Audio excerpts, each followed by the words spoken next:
Yeah, there we go. Okay, there you go. And we are live on the air. Let me start the recording.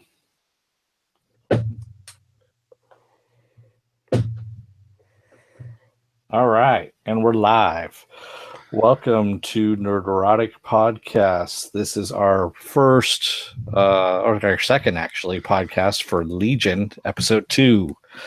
And I am your host, Dennis Bithoulkas in San Diego. And with me, as always, in San Francisco is Gary Buechler in San Francisco, as he said. What's up? not much. How about you? I'm good. Long day at work, a little tired. Watched a couple of amazing shows, and we're going to talk about one of them. Yeah. No, I was, I know we were talking a little bit before we actually started recording this here. And our pre-show meeting. Our pre-show meeting. 5 to 6 hours. Yeah. 5 to 6 hours. Oh, seconds. I'm sorry. Yes, that's right. That's hours with seconds. Yeah. This one was a bit rough, actually. This episode was a bit tough to get through, considering that the first, the premiere episode was so good. So what were your thoughts on this one so far? Kind of like when a cat crosses a road and you see or hear a car just go, but it misses the cat, so the cat makes it. But it doesn't go all Pet Cemetery on us. But yeah, this was a screeching halt. I was kind of shocked by it. I was bored. Yeah. I was bored and confused. Now that is kind of my constant form of life, but no, I'm actually not a bored person, but I am a confused person. Yeah, this one, I was having the same problems there. All the whimsy and stuff of the first episode was just kind of gone. And I don't know if this is just because we're kind of more or less delving into Dave's psyche to see what made him tick, or if it's just the writing kind of all of a sudden just dipped, or what happened, honestly, to tell you the truth. I think it was what you just said, but it's hard to say. I'm trying to find a good equivalent to it. It's kind of there's a movie on the tip of my tongue that it reminds me of. It reminds me of, okay, this is going to sound a little weird, Super Troopers. Super Troopers has one of the greatest first 20 minutes of a comedy ever put to film, and then it just kind of turns into a regular comedy. It's not bad, but it just gets regular after that. After the what are you talking about, meow? After that scene, it kind of goes. That's what it kind of reminded me of. Now I'm not going to like throw away the show at this point. But remember what we talked about in our premieres podcast, and I mentioned this to Melissa real quick before, our lovely co-host Melissa Wagner and my wife, before I started this podcast, was I was concerned that this would be an entire series of just trying to figure out Legion's psyche, and that's kind of what it's looking like, and I really don't want that. It might be new to TV viewers out there, but those of us who have read, this reminds me a lot of the Sentry comic as much as the Legion comic. There's a lot of similarities between Sentry and Legion, and I think you can already see that it's the Shadow King, I believe, and not Mojo, which is too bad. I was kind of hoping it was Mojo, and I could already kind of tell that that's just an aspect of his psyche.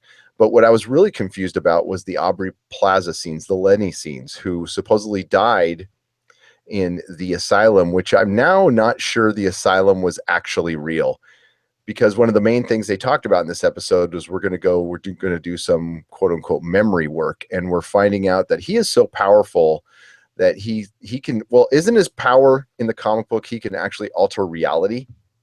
I think that's what it is, because you saw that they were doing all that when his sister was looking for him in the asylum. Yep. They were repainting walls and everything, so obviously he did some structural restructuring in there. So he was there. Happen. Yeah. And that was when he switched bodies with Sid. Yes. And Sid just basically, as he said, it was like giving a newbie a bazooka. Yep. And the thing is, though, and I'm, hey, I'm a semi-clever guy. I'm still not entirely sure what is real. Now, we could say in this aspect right now that that was real, but we're not sure. They're keeping, it was interesting. They showed his mom and dad, and he keeps on saying his dad was an astronomer.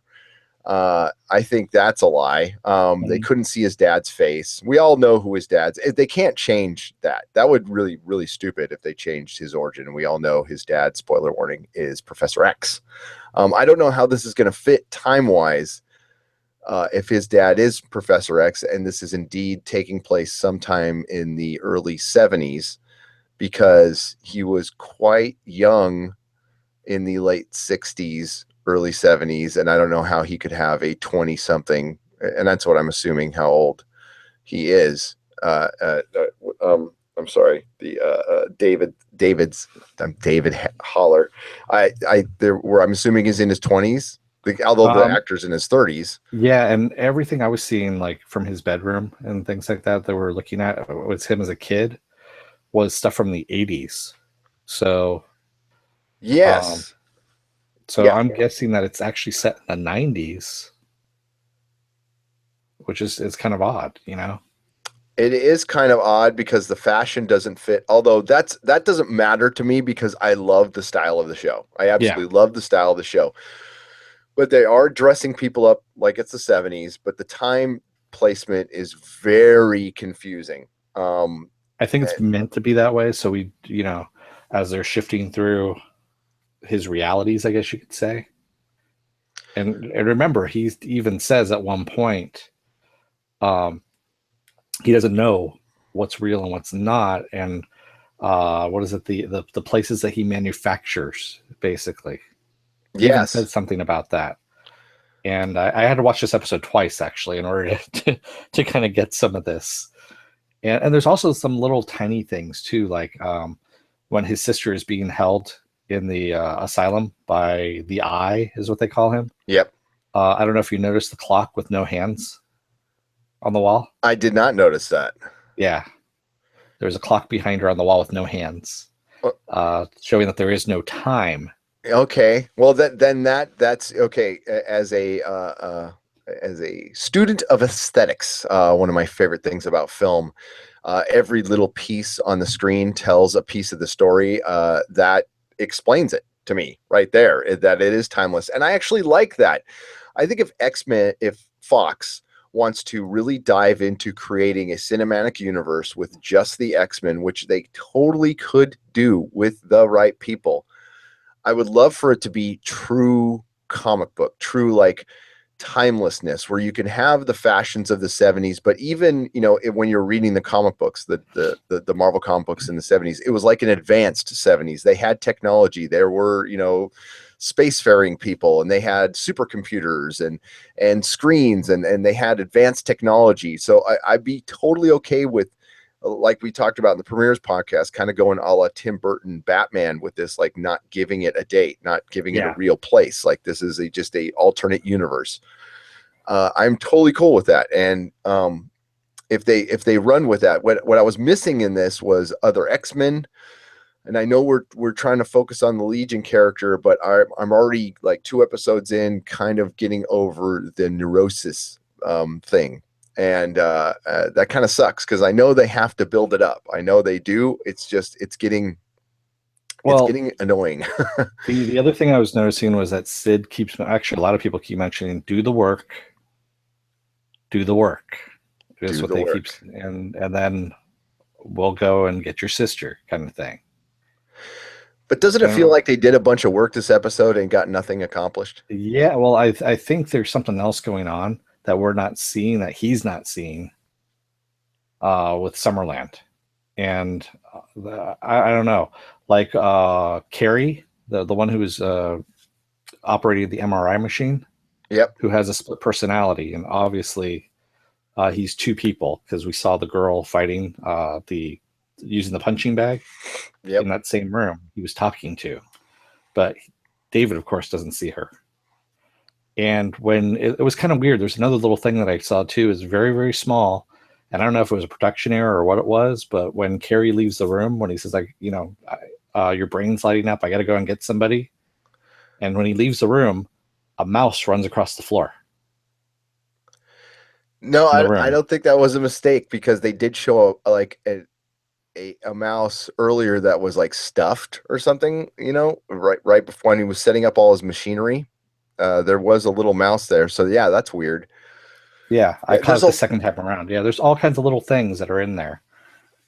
so this is like a super artsy, art house film. An artsy art house film. I know, very eloquent there, Gary. Way to go. But with TV, you still got to push the story forward, and you still have to kind of dumb things down a little bit. And I'm sure everything will be explained, and I'm sure it'll be mind blowing. It was just a rough second episode. It just felt like it slowed everything down. I didn't feel like anything got advanced at all. No. Other than the only thing that felt like it moved forward was his sister trying to find him and then getting abducted, which was 3 minutes of the show. It was just him in the MRI, and we're just going back and forth between memories, and we're just getting partial memories, and we're talking about his ex-girlfriend Philly. Well, we know that he's saying that his powers first manifested when he was 11 years old, 10 or 11 years old. Yep. That's what we get from the doctor. We know the doctor that initially was treating him is dead. We've seen that. All his tapes from those recording sessions are taken by, what is it? Company 3? Yeah. Or what is it? Unit 3 or something like that. Unit 3, yeah, something like that. And that we also know that he can teleport things, like the MRI machine. He got rid of that. And he can also project himself, because his sister saw him in the hallway. Yes. Yeah. Well, Legion is crazy powerful. That was one of the biggest problems in the comics. He's a level 5 mutant, and he's godlike. He's just his own worst enemy, a la Sentry. So yeah, I think they're probably going to dumb his powers down a little bit, but that was pretty cool. Some of the stuff was cool, but when we watch, even if it's a fringe X-Men character, I want more X-Men stuff, and that's what's that's been the big. We just got another I don't want another tease TV show. I don't want another Gotham, dude. I don't want another Smallville. We're running around the peripheral of all the shit we really like. Marvel Agents of S.H.I.E.L.D. is the worst at this, where we're going to give you all the people in the background. It's almost like the credit scene for Powerless. That's what some superhero TV is. It's like, there's the guy screaming in the background with Superman throwing the car, we don't want that. We don't need that. The Flash and Arrow has proven that we can dive into these things, and we can have separate characters for TV and movie. But they just want to dance around it. So I think this actually kind of follows one of our hashtags we've been using for the DC stuff for a while. This is why we can't have nice things. This is why we can't have nice things, because merchandising guys are keeping people from doing the real stories that they want to tell. This might have been a good pitch, and I don't know how. I can't tell you how many episodes there are going to be. I think 8 of this one, 8 or 10. Yeah, I don't know. Yeah, I can't see this one going 25. That would be maddening. Not like this. No, but, if it just keeps dragging out like this now.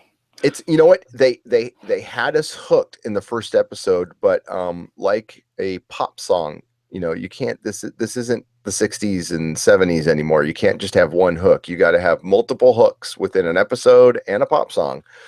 And this one failed to hook, in my opinion. I mean, they could have done things like, while he was, while they're investigating his psyche, break away a little bit and find out what the group's about. Investigate the group, find out what's happening. But they're telling it all from his point of view, and it's all fractured. And I think that's where the problem might lie. I agree, and that we can't get fully developed, characters, and the ensemble. That's what X-Men's all about. That's what television's all about, is the ensemble. So right now, all we know is him, and we barely know him. We know he's got a sister. We don't know about his parents, and we're seeing a bunch of disjointed memories, and it's disjointed characterization. As disjointed as my speech right now. So, And the other thing, I don't know if you noticed, but when they were kids, when they're playing out in the field, his sister, the little sister actually, or well, his big sister, I guess you could say, Sue, as they're running, she says something kind of weird for, I guess she'd be probably about 10 at that point in time, yeah. where she says, stay on my 6. Yeah, that is kind of weird for a kid to say in the 70s or the Yeah. 80s or whatever. Stay on my 6. Huh. That's As they're running through the field. Yeah. so what's probably going to happen is we're going to find out all these memories are either concocted and he was in a coma or something, or they're just all layers over what's really going on. Which is kind of what you were alluding to in the Premieres podcast, where the first episode was kind of him coming off his drugs. This might be his first day kind of clean, and it's just kind of things are kind of jumbled. Or this could be just us watching Dave in the shrink's chair, and the shrink and we, the viewers of the shrink, watching the layers being peeled back and trying to make some sense of it, which I don't know how entertaining that is to watch. Yeah. Yeah. I mean, I want to see a little more action too, of course. And Yes.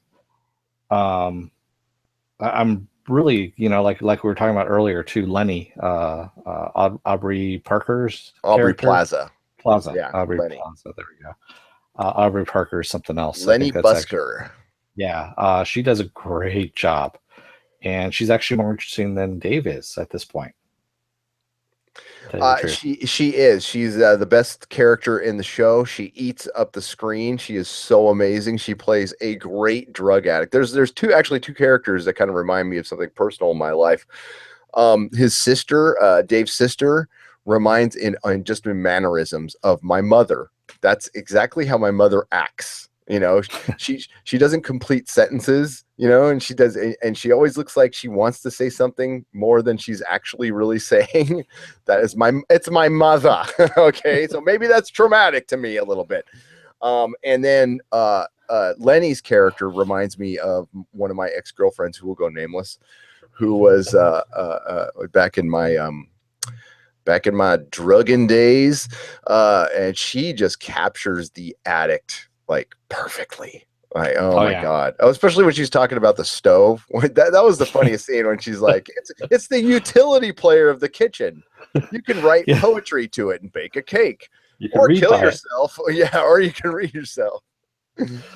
Oh my God. And then it's that whole scene with Lenny, I didn't know what's going on at all. I don't know where that fit in this episode.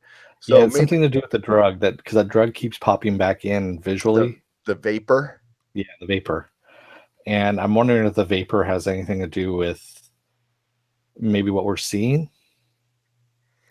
I'm sure there's going to be some Easter egg internet rumor that it's actually toad, because the vapor comes from a toad, and Toad has some poison on his tongue, and he's actually being imprisoned by Toad. I'm sure that will be one of the one of the internet rumors. I didn't get that at all. I just made that up though. I thought it was actually a cool, little device thing that. Oh yeah, I wish I could have huffed all my weed and whatever hallucinate. I never got or know of any kind of a hallucinogenic vapor. I don't know why it's always blue. Why is it always blue? Why is it always blue? There's something to that too, It's always blue. It's always blue. Yeah. So I have no idea what's going on. Thanks for a great podcast. Good night, everyone. Good night, everybody. I'm as confused as you are. I hope they turn it around, because I wanted to do live episodes of this, but now I'm kind of like, I don't know, we'll see. Especially after I watched Expanse, which was on before that, and that was amazing. So, and we're going to do a podcast about that tomorrow. I don't know, Dennis, where do you see this? I mean, we got a great episode, so that means we could get great ones, but I'm a little worried. I am too. I mean, the fact that I had to go through it twice in order to, get some kind of meaning out of it shows you right there that it was pretty dense. I mean, it was just and not, gelling right. And if I have to do that for every single episode of this, I'm not going to be sticking around for that. Me neither. I'm very curious what the internet has to say about episode 2 here. Let's just see if it's if people are if it's going to jump out at me real quick. Legion Rican. We also remember a West Coast is going to be showing right about now. Yeah, it just says things start heating up. I don't know about that. I don't agree with that. I wonder what IO9 will probably give us a real review, but yeah, not impressed at all with this one. The performances are still good. The quality is really high. I love the Thomas Dolby song at the end credits, Hyperactive. Love that freaking song. Well, I also like the Talking Head song at the beginning. Yeah, but the music for everything stylistically is perfect on this show. It went a little nutso with the plot, and I don't, I got to give it to FX for getting very experimental in a couple of shows. Taboo is doing it very well, and this one is not. I don't want to bag on it too hard because it's only a second episode, and it could kick ass. It has room to grow. Now, one review said it plays up its X-Men connections. I didn't find that to be true, in my opinion. That final fight scene, I guess you could say, was very X-Men-esque, but that has no X-Men connection. So. And the display of powers. It just the MRI thing was just bugging me. It just bugged me with with that doctor who I guess he introduced him. Oh yeah, he had the dual personality, and I guess that's his mutant power, that he can actually see his other personality is actually an actual person. I think what it is, he can flip between the two at will, and she's a fighter while he's the doctor. Okay, and I think that's what I was getting at. But we can only see one at a time. That's an interesting mutant power. I mean, that's the thing you could play with X-Men, is you can make a power for anything. You can have a power for a guy who can make belts, just out of his skin or whatever, or the guy that was actually helping him go through his dreams or through his memories and putting them back together again. That was kind of interesting too. Yeah, I thought that was a very interesting power, and it was a well played character, and I wanted a little more of that. But again, those were really incoherent scenes because they were going through his memories, but it didn't look like they weren't fluid enough. And I know where they were trying to be, and they're trying to be disjointed like the mind is, but it just wasn't fluid enough, especially when you have a guy in there who can basically bring your memories back to reality for you. Yeah. And then you can guide him through. But maybe David's just so fucked up right now that he can't concentrate on anything. I mean, the acting, the whole neurotic acting thing by all the players in this, by the way, is top notch. And maybe because they're all actors and they're all actually neurotic. So that's a possibility. The cool little scene with him and his girl, I like that. And, and she's kind of regretting bringing him there a little bit. But there's also something, there's something with her too. I don't know exactly what it is, but there's something she's not telling him that she wants to. You keep seeing it. And I want to know what this other shoe is that's going to drop. Yeah, I would have loved a little morsel of what the fuck is going on, because there's a lot of, they're not telling us this and they're not telling us that. And I do absolutely love that a mystery. But you got to give us some breadcrumbs a little bit, even George R.R. Martin does that, and they do it in Walking Dead and, every other goddamn show. But yeah, I don't know, man. Kind of a fail. Kind of a fail. Yeah. But we're judgmental as hell. So it's true. We're not here to be fair. I liked it, but I hated it. I liked it, but it was the greatest thing ever. Worst thing ever. Worst episode ever. So yeah, I don't know what else to say about it other than I'm tired and I need to go to bed. Yeah, And me too. we have a lot of podcasts. John pointed out that we have 13 ongoing shows a week. I don't know how we're gonna keep this up. I have an actual family and a job to do. We just put John to work. That's all. He doesn't need to sleep. Get going, John. He doesn't need to sleep. So I will listen to this later on and get that from us. Yeah, we got some podcasts that are audio versions. Our video versions of our Taboo reviews are already up, and I just realized that I haven't put the audio ones out though, so I'm going to put those out. And they are on our YouTube channel, which is the Nerdrotic channel. We have a Facebook page called the Nerdrotic Podcast. Please like us, make comments. We have our main website, which is nerdrotic.com. And we have, so many more podcasts to get to. Melissa and I are going to be doing Expanse Live. That one we're going to stick with. That is my absolute new obsession. I'm halfway through the second book already, and I started the first book last week. So, yeah, I'm just like, I love it. Although the TV show is going to have a big problem to deal with, where the books dealt with it fine. I just don't know if the TV show could survive it. We'll just see. And we also have our premieres podcast, which I think is kind of all of our favorite podcasts, where we all kind of pick a TV show. And as long as we stop picking some, whatever. Each one of us gets to pretty much pick our own show, and we all think we have the best taste in the world. So, I know. I like some really crappy stuff too, but there was a couple of them there where I was just kind of going, really. But Dennis, this is how we try new things, though. We walk through our fears and we try, I don't want to. I don't want it. Listen, hey, if I wouldn't have tried new things, I wouldn't like onions and stuff like that. So, but I still don't like seafood. So there you go. And then we also have our flagship podcast, the one that's been going on for over 3 years now, that Dennis and I started back in 2014, a month to the day after me closing my comic store, the Comic Outpost. I might have mentioned that I used to own a comic store, maybe once or twice. Me too, I think. At one point in time. Yeah. Yes, yeah. So that's one of the cool things about this podcast is we all three of us have worked in comic books and in the entertainment industry. Dennis has animation experience. My wife has been a hairdresser for 20 years, and she's done many of famous people's heads, and she is a rock star in her field and owns a salon. So we kind of know what we're talking about, and then we absolutely don't know what the fuck we're talking about. We just bullshit through it, but that's what most podcasts are.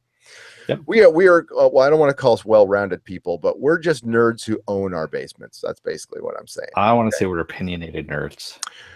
We are opinionated nerds who own our basements, although our moms still live with us. No, just kidding. Not true. So Dennis, you want to take us out? Yeah. Don't let the door hit your ass on the way out, America.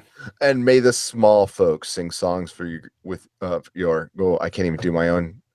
May the small folks sing songs of your greatness. See, that's how tired I am. God damn. So I don't know if we're going to do a live one. We're going to have to see how the next episode is. Yeah. But we're definitely have to see it the next. Dennis and I will be back on Friday. No, Sunday. Sunday. Yes. We'll be back Sunday. We'll be back. So good night, everybody. Good night, everyone.